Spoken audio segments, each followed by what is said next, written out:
Okay, our topic of discussion for this set is pitch.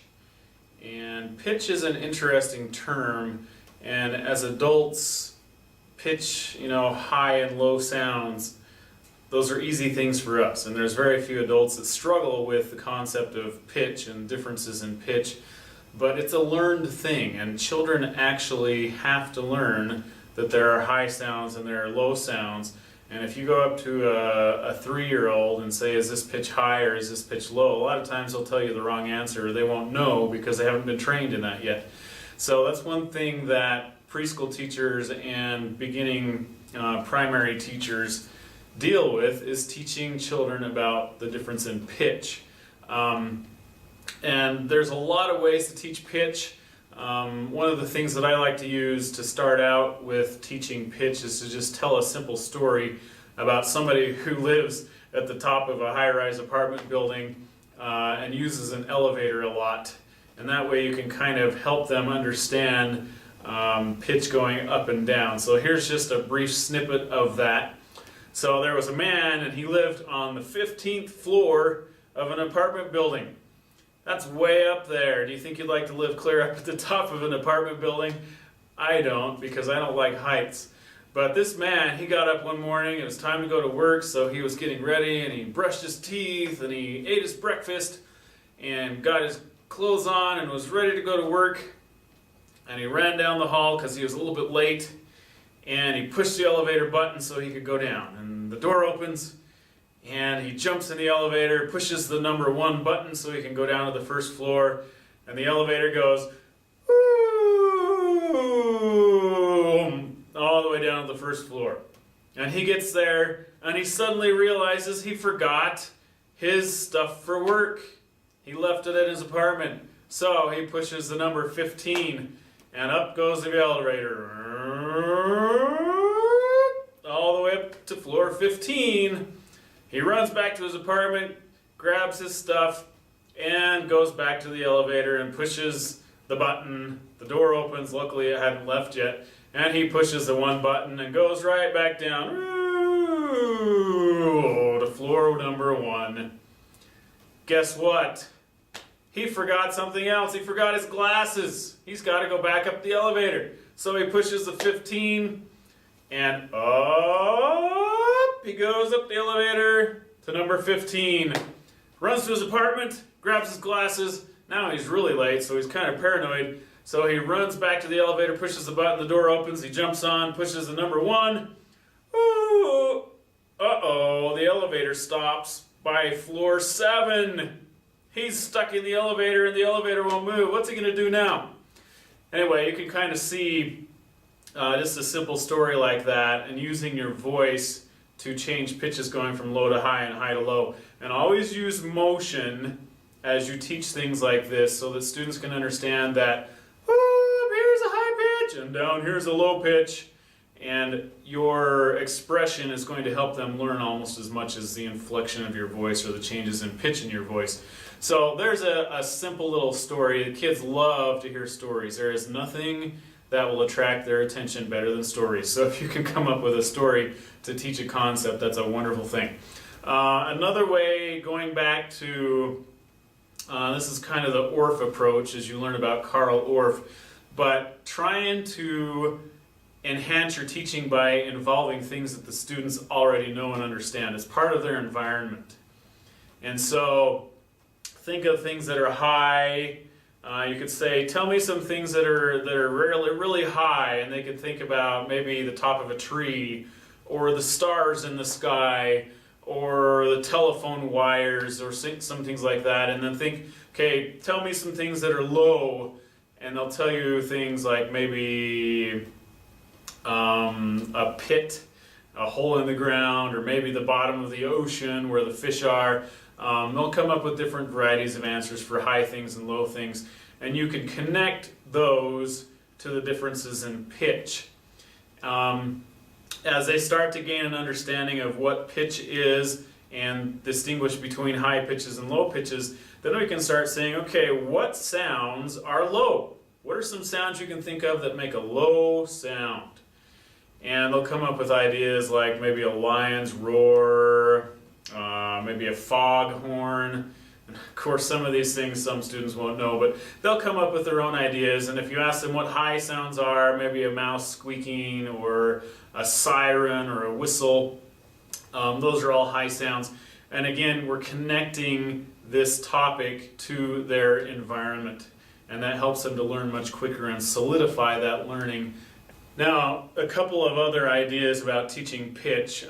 First off, I would highly recommend that you use instruments for this, whether it be just a small set of melody bells or an Orff instrument or a piano or a keyboard or even a guitar or a recorder. All these things would work well, but you can play notes on these instruments, play high notes and say, is that a high note or a low note? Play a low note, say, is that a high note or a low note? And have children practice, and learning through listening and learning through practicing like that is really helpful for their understanding of this concept. Another thing about pitch that I wanted to discuss is matching pitch, and this is really hard for a lot of students, especially in the younger grades.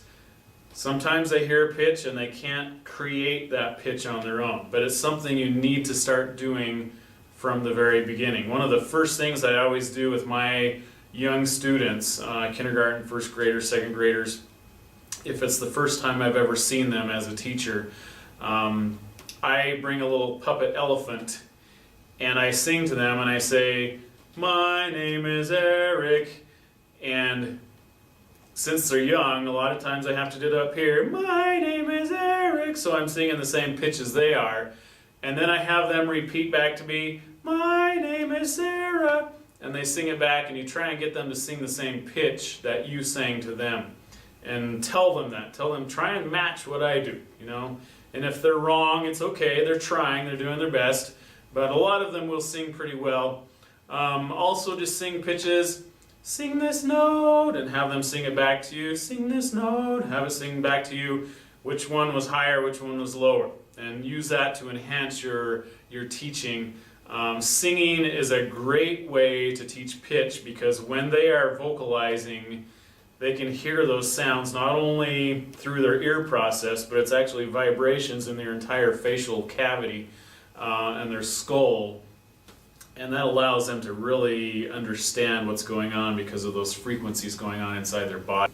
Since I'm on the subject of pitch, I want to also talk about using scales and syllables to teach pitch, and I'm going to address this more in detail in another section of this class, so I'm not going to do a whole lot here, but when we teach pitch, oftentimes we put syllables instead of words with the sounds, and that enables the students to kind of lock in and say, oh yeah, that pitch is this syllable. And if you always differentiate between the syllables, whether you're using exact pitch or not, like a C doesn't always have to be the specific syllable. And obviously as teachers, most of us don't have perfect pitch and don't know if we're singing a C or not unless we have a reference of an instrument. But the first way of teaching pitch with syllables is by using what we call solfege syllables. This is a system that was created a long time ago, clear back in the medieval era. And this is a set of syllables that was created back then. It's been changed a little bit over time, but it's familiar to most of us, and even a lot of the countries around the world, especially South America and some of the European countries, instead of using letter names for their notes, they use these syllables. And I find that a little bit confusing and frustrating, especially for young students. But the syllables that we use are do, re, mi, fa, sol, la, ti. Those are our 7 pitches, and there's some in between those, but we're not going to deal with those a whole lot in this class. So the first thing I want you to do, we're going to start with the pitch do, which is our main pitch. And we're going to say, okay, do is this note right here. If you're a girl, you're going to be singing 8 notes higher. Do is this pitch right here. Sing that pitch with me. Okay? And then we can go up the scale. Do, re, mi, fa, sol, la, ti. And then we end on do, dollar 7 and we return to the do at the top. So you can help students realize that there's a do down here and there's a do up here, and they're 8 notes apart. And those pitches, the syllables are the same, but what we've done is changed octaves. They're 8 notes apart. That's what the octave term means. So start using those syllables. Do, do, do, repeat after me.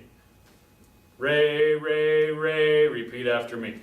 And do exercises like that and allow them to sing back to you constantly, hearing. Now, one of the issues, me being a male teacher, I think all of you are female in this class, but it's a challenge because children have high voices and men have lower voices. And so most of my elementary teaching career, I did most of my singing in my falsetto voice. So I was singing up in the range that they would sing in. A lot of male teachers don't do that because they feel it's not necessary, and they even feel like it helps their students be better singers by trying to match pitch at octaves. But in the beginning stages, I think it's really good to have them be able to hear the exact pitch they're supposed to sing. So I, as a man, have to sing up in that range, and sometimes they find that kind of funny and squeaky, but they learn to deal with it. And I would use a puppet. I had an elephant named Elsie that would do all of my falsetto singing, so it seemed like it was her singing instead of me, and that made it a little bit less crazy for the students to hear a man singing so high. But it worked really well, and the students really appreciate